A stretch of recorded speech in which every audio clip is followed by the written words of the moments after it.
Hi neighbors! Welcome back to Ponderosa Garden Adventures.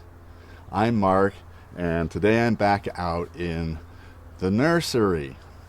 We garden here in Zone 10A, and we just like to show you how we garden, what we do, and our techniques and stuff like that. So today I'm back out to look at some seedlings. I planted some seeds 3 weeks ago, right at the beginning of spring, so we're about a fourth of the way through spring. And good news, I have lots and lots of seedlings.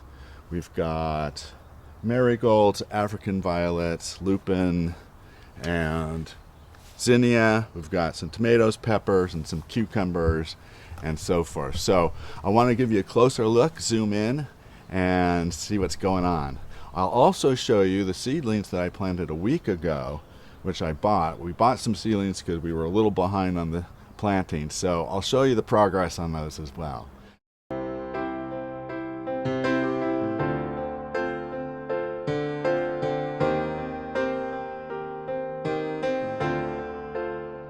Let's begin here with the marigolds.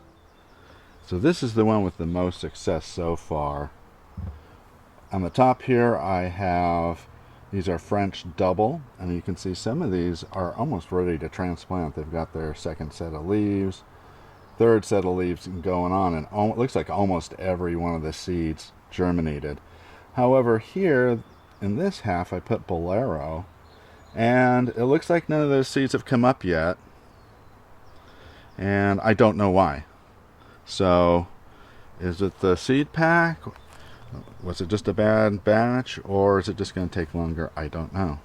By the way, this little tray seems to work pretty well too for seeds. I just wish it had a cover on it. Over here, these little pods seem to work pretty well. These are the African daisies. Let's have a close-up look.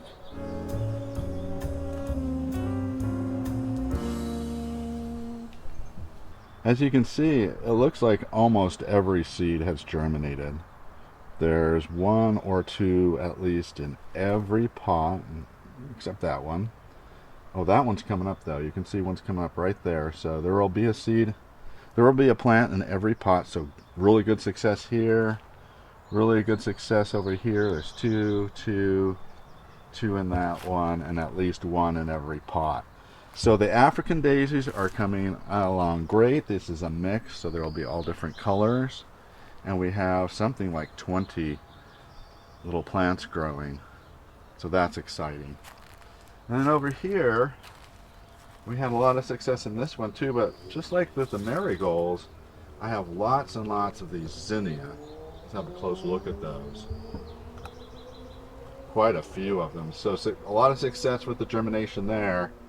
But over here I have just one lupin coming up so far, and I don't know what's going on with the others, so we'll just wait and see. But definitely this was my favorite. This was the most successful tray. It does have a plastic cover to put over it like this, and this has really helped keeping those, protecting and keeping the moisture in and getting them started. So I highly recommend this. I got this for I think $7 at a discount store. I might go back later today to buy another one if they still have any left, because I have one packet of seeds left. I found I had a packet of these milkweed. They're special kind of milkweed. This is a special species of milkweed that is beneficial to monarch butterflies. So I'm going to get another one of these and see if I can start these milkweed and grow some milkweed for the butterflies. All right, let's go around to the other side of the table now. Lots of seedlings.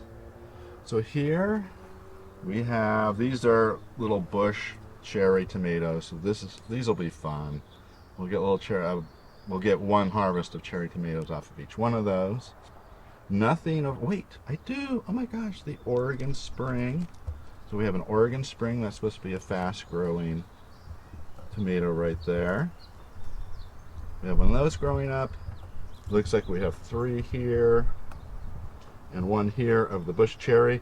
And I'm very excited because I have 2 of the champion tomatoes. Now I grew these from seeds that I took from a champion tomato I had grown the year before, and I planted those because I can't find the seeds or starts for champions anymore. So I'm very excited because if these grow and then produce a tomato, I'll take that tomato, I'll keep the seeds from that tomato, and then I'll have seeds for champion tomatoes for a long, long time. They are my favorite to grow because they grow so well here in zone 10A. All right, so over here we have cucumbers, and again, very good germination rate. 3 in there, 3 there, 3 there. It looks like every single cucumber seed has germinated. But once again, none of the other seeds have germinated. But this one I only planted 2 weeks ago, so we still have a lot of time to wait on these. So I'll wait a little bit longer on those. And over here, we have just one. This is a serrano pepper. So we have one serrano pepper and then nothing else. So I don't know what's going on with these. Obviously, this is turning out to not be the best advantageous way to start seeds. It seems like they grow much better in these little trays. Although these are all flowers, so these tend to germinate a little faster. But we're definitely getting a better germination rate than we are over here, except for these cucumbers. So that's the status of the seedlings. So actually, I went out the next day after shooting this, and I got this really nice cover. As you can see, it's tinted so that it lets in ultraviolet light, and it fits perfectly.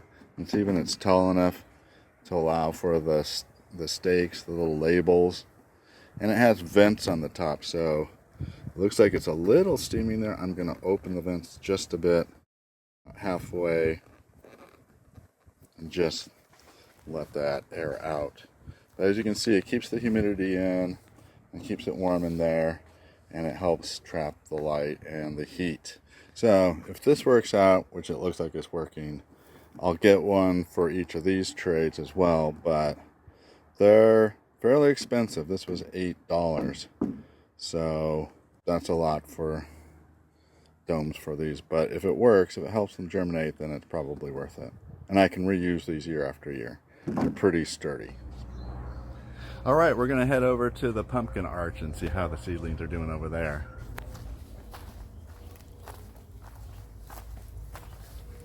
We'll start here. This is a bell pepper, it says. As you can see, it has grown quite a bit. Look how much that has grown. Oh, and the basil's doing well too. So good news on both of those. Then over here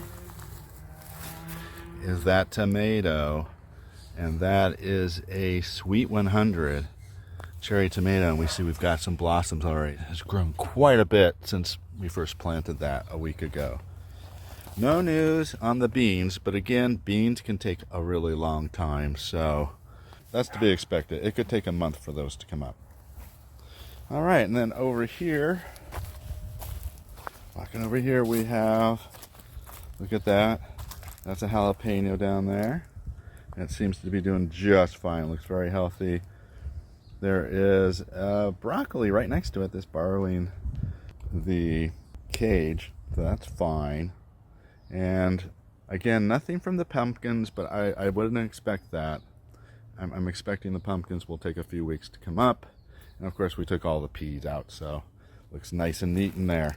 Let's head over and see the other tomato and pepper coming through. And over here we have two. We have another jalapeno and another bell pepper that's got a blossom in it. You can see right there, about to get a blossom, so yay. We should be getting some peppers soon. And same thing over here. We have another, is this a Sweet 100? Oh yeah, that's another Sweet 100. All right, so that will be another cherry tomato. I kind of like cherry tomatoes because you can, smaller portions. And you can see I've got lots of flowers on there, so that's great.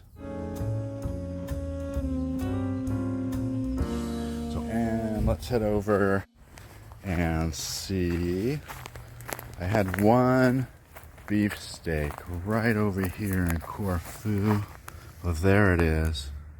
There it is. There's a gladiolus there, the poppy here, and I think that beefsteak is gonna be just fine. It's getting bigger. It's grown quite a bit since I planted it, so we'll just let it rest. Let's head back to the nursery.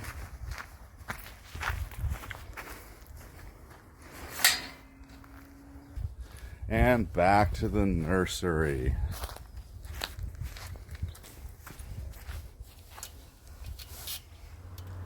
Well, that wraps it up for today. Thanks for watching Ponderosa Garden Adventures. I hope you enjoyed that. This is my favorite part of gardening, is planting seeds and watching them germinate and seedlings coming up. It just never gets old. I hope you enjoy that too. Leave us a comment below. Let us know what you're planting from seed this year and how are your seedlings coming along. Thanks for watching Ponderosa Garden Adventures. We'll see you next time.